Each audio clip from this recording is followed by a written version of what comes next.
Alright, hey guys, here we are, hole 15, Banff Springs. I always like to check this pin out. The ball I use may be determined by what I see here. And I do like this pin, so potential for me to go for this. I don't know if I need the extra power.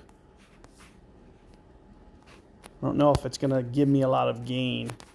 So I might just go with this Black Widow ball here. And I'll typically curl this pretty hard. So if I'm doing this, we're gonna change up our selection here. Let's see what wind they give us. 5-4. I was hoping to get the long iron, but I'll probably go lightning rod even if I do. So here you can see what I like to do is I like to test for this spot. So this tells me, and I like to play this typically around 72%, give or take, if that's where my setup for lightning rod is. This is just a good way for you to get a good approximation. However, this one's going to be a little bit different, and the reason being is there's so much slope on this shot, and you'll see that my ring pull is going to be way up the slope. So since I'm pulling up, you see I almost start at the bottom of this hill here. My post ring adjustment is going to be well up, so I'm going to over pull. So here you can see down here it's kind of low ground, but keep in mind my rings are going to be pulled up here. This is at the top of this hill,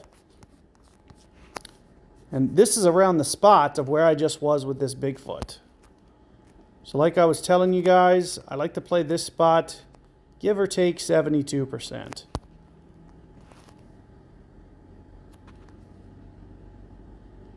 It would look something along the lines of this. We're going to try to play the break a little bit, 2-3. You see I try to straighten out the ball guide.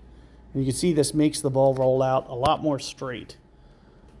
So, for instance, when I go to this club, like I said, this would typically be pretty close to the adjustment, give or take. Maybe 73, 74, somewhere in there. However, we're going to have to go beyond this time. And the biggest reason why is because of the elevation. So I'm going to go easily 13 rings, and I'm thinking even more than that. Probably 13.2, I'm thinking.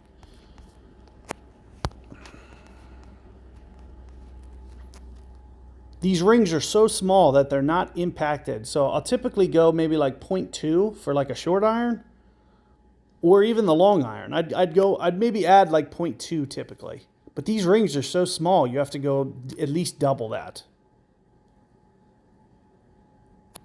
Because you have to keep in mind, these rings are over half as small as the Bigfoot. So if for Bigfoot, I only add on 0.1, 0.2, this is going to have to be at least probably 0.3, 0.4 minimum extra.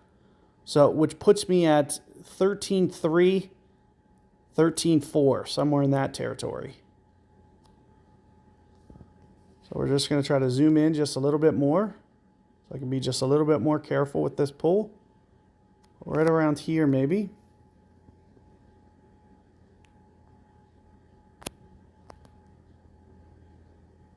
Also keep in mind it's probably going to want to launch on you a little. So you can see as a result I'm kind of pulling down a little bit to the right there. It's because I pulled up to high ground, so I think the ball's going to come in just a little hotter than it usually would. But you can see, all in all, really good shot. In fact, I made it. So you can see there about 13.3, 13.4. So there's a couple different ways to do that. You can see that pulls it but keep in mind, this is more of an overplay than anything. So there's wind effect. There's just a touch of wind effect. But on top of that, it's pulling to the higher ground. So pulling to the higher ground makes me go that many more percent more. This is a good indicator. So how many percent is that? Like 2% more, 3% more? 3-4% more. So this is kind of the adjustment that I just went. And you can see it was spot on. And a lot of times when your ring size is small, this is kind of exactly what I was telling you. So for instance, if I was to go to Bigfoot, since these rings are so small, this is 5.0, and then it's only 0.2 more. It was 5.0 and then this brings it to 4.8. So it's 0.2 more is all. So do keep that in mind. Good luck there. I'll see you guys on the next